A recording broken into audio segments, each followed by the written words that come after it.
She didn't say Daniel's name at first. She didn't need to. Every eye in the room had already drifted toward the back, where he sat, still and unreadable, in his familiar gray jacket. When she finally did address him directly, her tone shifted into something colder, more clinical. She said that while she respected Daniel as a father, she questioned whether someone juggling the demands of an ordinary job could truly dedicate the time and resources this community deserved. She reminded the room, once more, of the dare she'd issued 2 weeks prior, adding with a small, satisfied smile that she assumed, given his continued employment, he'd decided against taking her up on it. A few uncomfortable chuckles rippled through the crowd. Priya, sitting near the front, stared down at her hands, clearly wishing she could disappear. Daniel stood. The room quieted immediately, that particular hush that falls over a crowd when they sense a shift in the air. He walked to the front slowly, not with anger, but with the unhurried calm of a man who had nothing left to prove and everything to clarify. He thanked Victoria for the opportunity to address the room, his voice steady, almost gentle. Then he said that she was right about one thing. He had, in fact, thought seriously about her dare. He said he'd spent the last 2 weeks considering exactly what it would mean to walk away from his job. He paused, letting the silence stretch just long enough for the discomfort to settle over the room. Then he said that he'd realized something important during that consideration. He couldn't quit his job, because technically he'd never really had one in the way everyone assumed. He worked in logistics consulting, yes, quietly, under his own name, for modest pay, because he genuinely enjoyed the work. But that job, he explained, was not where his actual resources came from. He reached into the folder he'd brought and withdrew a single document, holding it up not for the room to read, but simply as a visual anchor while he spoke. He explained plainly that he was the founder and majority controller of the Ashcroft Foundation, a name that visibly registered on several faces in the room, including Mr. Alvarez's, who sat up straighter in his chair near the side wall. The Ashcroft Foundation, Daniel continued, had quietly funded the school's learning support program for 6 years. It had covered the gymnasium renovation.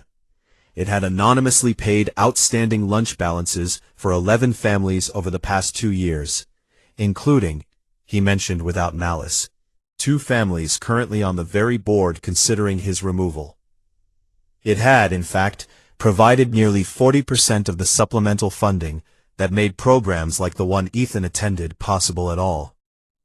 The room had gone completely silent now, the kind of silence that has weight to it. Victoria's expression had shifted from smugness to confusion, and then, as the implications settled in, to something closer to dread. Daniel continued, his voice never rising, never turning triumphant. He said he hadn't shared any of this before, because he genuinely didn't want his son treated differently because of his father's finances. He'd watched too many wealthy families use money as a substitute for character, and he'd refused to let his own life become an example of that. But he said that watching Victoria threaten another parent's dignity, watching her target families who worked just as hard, if not harder, than anyone else in that room, made staying silent no longer an option. He wasn't here to embarrass anyone. He was here to make sure the truth was finally on the table before any vote was taken. He turned to the room and said, simply, that he would be formally requesting an independent review of the board's recent decisions, given the clear conflict between Victoria's public statements and the Foundation's private support of the very families she'd been dismissing. He said the review would be conducted through the Foundation's legal counsel, and that all findings would be shared transparently with the school administration. Victoria's papers slipped slightly in her hand. She opened her mouth as though to respond, but nothing coherent emerged.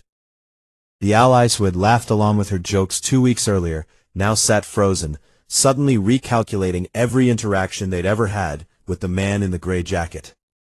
Mr. Alvarez, from the side of the room, quietly began taking notes, his expression unreadable, but his attention absolute. Daniel folded the document, thanked the room for their time, and returned to his seat. He simply sat down next to Ethan's empty backpack chair. His son was home with a babysitter that night, and waited to see what Victoria would say next. She said nothing. For the first time in 6 years as board president, Victoria Hale stood at that podium with absolutely nothing to say. The silence that followed Daniel's revelation didn't last long. Within seconds, it broke into a wave of murmurs, gasps, and the unmistakable sound of a reputation collapsing in real time. Victoria Hale stood frozen at the podium, her manicured hand still gripping the microphone she'd used moments earlier to mock him. She had built her entire identity on being the most powerful woman in that room. Now she understood, in front of everyone who mattered to her, that she had never been powerful at all. She had simply been allowed to think she was. The board members who had laughed along with her earlier now avoided her eyes entirely. A few shuffled toward the exits, suddenly remembering urgent phone calls. The PTA president, who had seconded her pathetic little job comment, stared down at her shoes like they held the answers to everything. Nobody wanted to be associated with Victoria anymore, and that shift happened faster than she could process. Wealth and status, Daniel had always known, were fragile things when they weren't backed by character. Victoria was learning that lesson in the cruelest classroom possible: public opinion. Daniel didn't gloat. He didn't need to. He simply confirmed, calmly and without a hint of triumph in his voice, that he was indeed the majority stakeholder behind the foundation that funded half the school's programs, the anonymous donor who had quietly covered renovation costs for the gymnasium 2 years earlier. And yes, technically, the reason several staff members still had jobs after last year's budget shortfall. He explained it plainly, the way a man explains something he never wanted to have to explain. He hadn't hidden his identity to deceive anyone. He'd hidden it because he wanted his son to grow up around people who valued him for who he was, not what he owned. Victoria's dare had simply forced his hand. In the days that followed, the story spread through the community the way stories like this always do. Quietly at first, then all at once. Parents who had once looked past Daniel at pickup now greeted him with an awkward, overcorrected warmth. Some genuinely felt embarrassed by how they treated him. Others were clearly just recalibrating how to be near money. Daniel noticed the difference immediately, and it didn't surprise him. It never does. Victoria's fall was swifter than anyone expected. Within a week, the board quietly asked her to step down from her position as parent board president, citing conduct unbecoming of community leadership. It was a polite way of saying nobody wanted to be publicly associated with someone who'd humiliated a father in front of his own child, only to be humiliated tenfold in return. Her husband, a mid-level executive at a firm that did business with several companies under Daniel's foundation umbrella, found his own professional relationships suddenly cooling. Doors that had once opened for the Hale name now stayed shut, or worse, opened only long enough for a polite decline. Victoria had spent years building a reputation on intimidation and status. She discovered far too late that reputations built that way collapse the fastest, because nobody is loyal to a bully once the bully loses their teeth. For Daniel's son, the person most affected wasn't the fallout Victoria faced, but the shift in how he was treated at school. The whisper stopped. The subtle exclusion from certain birthday parties stopped. Teachers who had once overlooked him in class discussions suddenly remembered his name. Daniel watched this transformation with a complicated kind of sadness. He was relieved his son was finally being treated with basic decency, but it stung to realize that decency had been conditional all along, contingent on a bank balance nobody had bothered to ask about before judging. That realization became the quiet engine behind what Daniel did next.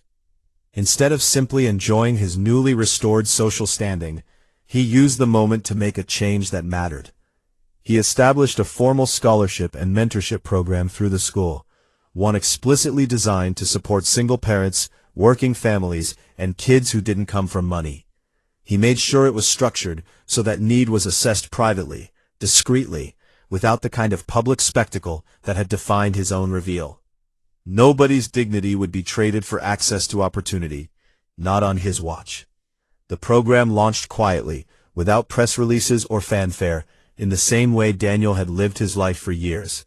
Because for him, doing the right thing had never been about being seen. Victoria, for her part, eventually reached out to him. Not with an apology exactly, more of a carefully worded message trying to smooth things over, hinting at reconnecting for the sake of the community. Daniel didn't respond with anger. He simply didn't respond at all. Some bridges aren't worth rebuilding, not out of spite, but because some relationships were never real to begin with. She hadn't respected him as a person. She'd only ever measured him against a number she assumed was 0. Now that the number had changed, so had her interest, and Daniel had no illusions about what that meant. Months later, the school gates looked different, though nothing about the physical space had changed. It was the atmosphere that had shifted. Daniel still wore his faded jacket some mornings, still drove the same modest car, still packed the same simple lunch for his son. Wealth hadn't changed who he was. It had only ever changed how quickly people decided to notice him. That contrast became the quiet lesson he hoped his son would carry into adulthood. That character isn't something you perform for an audience, and worth was never supposed to be measured by appearance in the first place. The story of Victoria Hale and the single dad she dared to quit his job spread well beyond the school community, eventually becoming the kind of cautionary tale parents told each other at pickup lines and PTA meetings for years afterward. Not because of the wealth involved, though that certainly made it memorable, but because of what it revealed about human nature. How quickly people confuse confidence for arrogance and humility for weakness. How easily someone's worth gets reduced to what they're wearing or what car they drive, without anyone stopping to ask who they actually are underneath it. Daniel never set out to teach anyone a lesson. He simply lived his life the way he always had, quietly, with integrity, prioritizing his son over his image. But in doing so, he ended up teaching an entire community something they wouldn't soon forget. That the people you overlook, dismiss, or underestimate are often the ones with the most power to change your life, for better or for worse, depending entirely on how you chose to treat them. So the next time you find yourself looking down on someone because of what they're wearing, what they drive, or what job they hold, ask yourself this: what if you're wrong? What if the person standing quietly at the edge of the room, the one you've decided isn't worth your time, is holding more power, more grace, and more dignity than you'll ever have? Every morning, Daniel Cole stood at the school gates in a faded jacket and worn-out sneakers. Just another tired single dad trying to make ends meet. To the other parents, he was invisible, someone to pity, maybe even mock behind cupped hands. To Victoria Hale, the billionaire mother who ran the school's parent board like her own personal kingdom, he was something worse. An easy target. She dared him in front of everyone to quit his pathetic little job if he ever wanted to be taken seriously. She was certain he'd never risk it. She had no idea what he was about to do next, or who he really was. Daniel Cole's morning routine never changed. Up at 5:30, coffee brewed in the same chipped mug he'd owned since college, lunch packed for his 8-year-old son Ethan before the boy had even rubbed the sleep from his eyes. By 6:45 they were out the door, Daniel in the same worn gray jacket he'd had for 3 winters, Ethan's backpack slung over one shoulder because the zipper on his own had broken months ago and Daniel hadn't gotten around to replacing it. It wasn't laziness, it was priorities. Ethan's shoes came before Daniel's zipper, every single time. They'd moved to Ridgemont Heights 18 months earlier, a quiet, manicured suburb where the lawns were trimmed with almost obsessive precision, and the houses all seemed to compete for whose porch light fixture looked more expensive. Daniel had picked the neighborhood for one reason only. The elementary school had one of the best learning support programs in the state, and Ethan, who processed the world a little differently than other kids his age, needed exactly that kind of environment. Everything else about Ridgemont Heights was, frankly, irrelevant to Daniel. He didn't care about the country club 2 streets over. He didn't care about the luxury cars idling in driveways. He cared about his son having a place where he could thrive. What nobody in Ridgemont Heights knew, and what Daniel had no intention of telling them, was that he could have bought the entire school if he wanted to.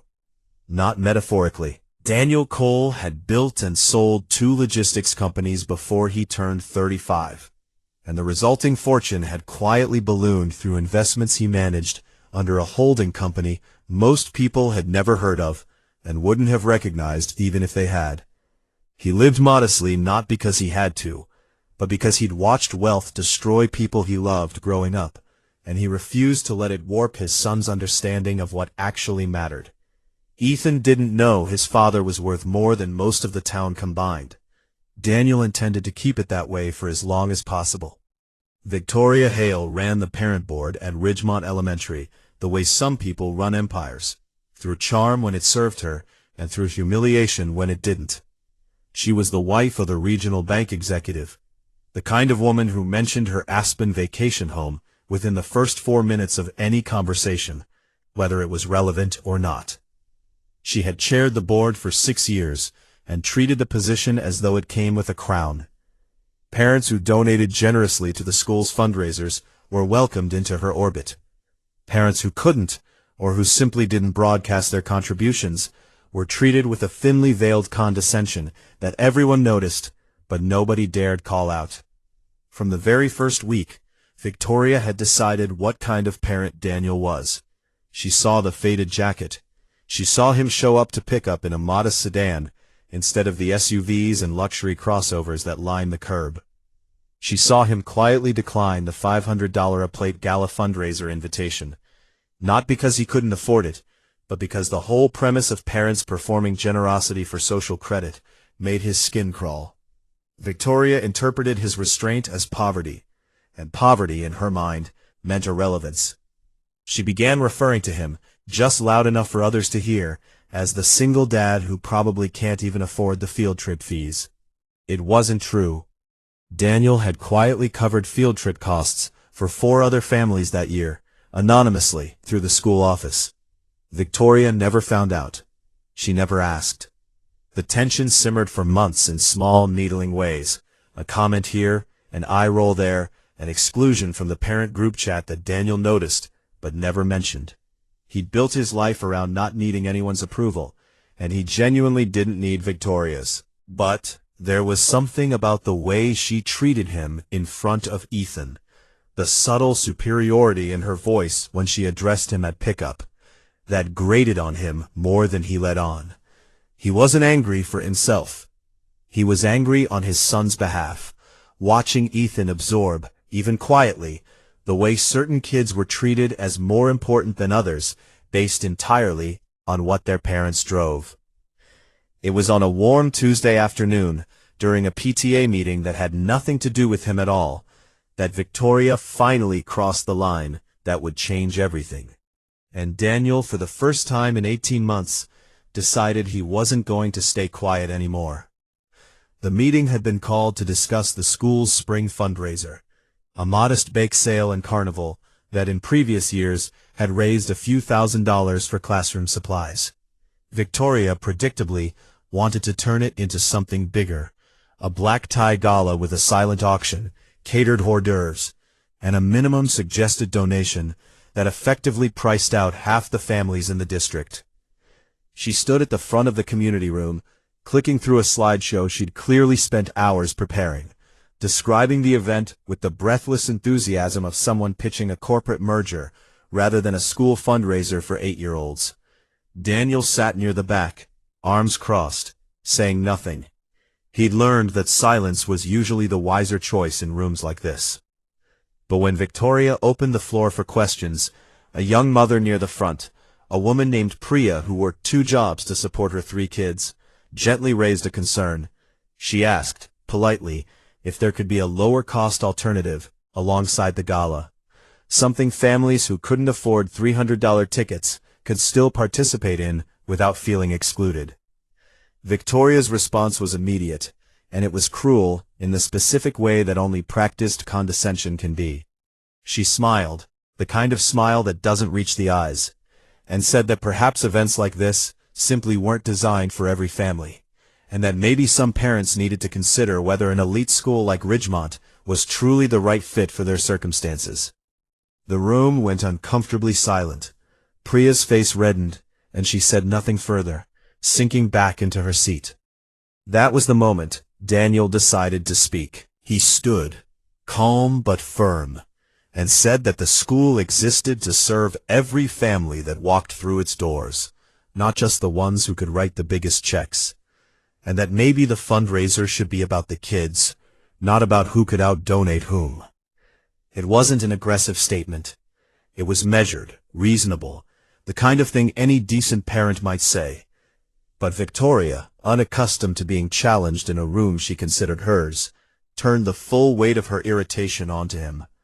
She asked him, in front of the entire room, what exactly qualified him to weigh in on financial matters, given that, and here her voice dropped into something almost theatrical, everyone knew he could barely afford new shoes for his own son. A ripple of uncomfortable laughter moved through a few of her allies near the front. Daniel felt his jaw tighten, but he kept his voice level. He said simply that money wasn't the measure of whether someone's opinion mattered. Victoria wasn't finished. She'd found a target, and like a predator sensing weakness, she pressed further. She said that people who worked ordinary jobs, who lived ordinary lives, often didn't understand what it took to build something meaningful, to create real value in the world. She said it with a practiced smugness, clearly enjoying the audience she'd gathered, and then, perhaps sensing she'd gone far enough to make a real spectacle, she delivered the line that would define the rest of the evening. She dared him, right there in front of 30 parents and 2 visibly uncomfortable teachers, to quit his pathetic little job if he ever wanted to be taken seriously in this community. She said it with a laugh, the kind of laugh designed to invite others to laugh along with her, certain, absolutely certain, that a man like Daniel would never risk the stability of a paycheck, no matter how insulted he felt. The room laughed, some genuinely, some out of nervous obligation. Daniel didn't laugh. He didn't flinch either. He simply looked at Victoria for a long moment, long enough that the laughter began to fade into an uncertain silence, and said, quietly, that he would think about it. Victoria assumed she'd won. She turned back to her slideshow, satisfied, already moving on to catering options as though the exchange had been nothing more than idle amusement. She had no idea that Daniel Cole didn't make idle statements. He'd built 2 companies from nothing by keeping his word, even when, especially when, nobody expected him to. Over the following 2 weeks, small things began to shift, though almost nobody noticed at first. Daniel started making calls during his lunch breaks, calls that had nothing to do with his day job managing warehouse logistics contracts, under an assumed low profile, and everything to do with the holding company he quietly controlled. He reached out to the district superintendent's office, requesting records on the school's operating budget, its donor structure, and critically, the foundation that had for years anonymously subsidized nearly 40% of Ridgemont Elementary's supplemental programming. The same foundation that Daniel Cole has established, funded, and controlled since before Ethan was even born. Meanwhile, Victoria's confidence only grew. She began telling other parents, gleefully, about putting that single dad in his place, embellishing the story each time she repeated it. She mentioned, almost as an aside during a coffee meeting with 2 other board members, that she was considering pushing to have Daniel removed from the small parent-teacher liaison committee altogether, citing his lack of financial contribution to the school community as evidence he wasn't invested enough to serve. She had no idea that the man she was maneuvering to sideline was at that very moment the single largest financial backer the school had.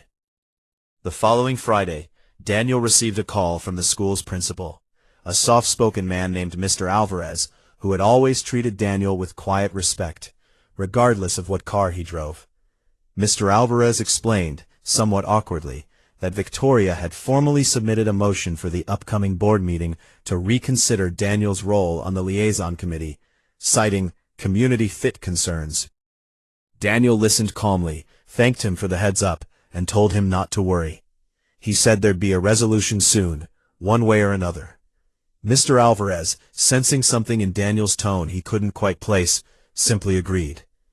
That weekend, Daniel packed a bag, not to leave, but to prepare. He pulled out documents he hadn't touched in months. Ownership records, foundation charters, board authorization letters that had been sitting quietly in a locked drawer, waiting for a day he'd hoped he'd never need them for. He'd built a life of deliberate invisibility, and some part of him mourned the ending of that chapter. But watching Victoria threaten to strip him of even the smallest role in his son's school community, watching her target other families the way she targeted Priya, made the decision clear. It was time.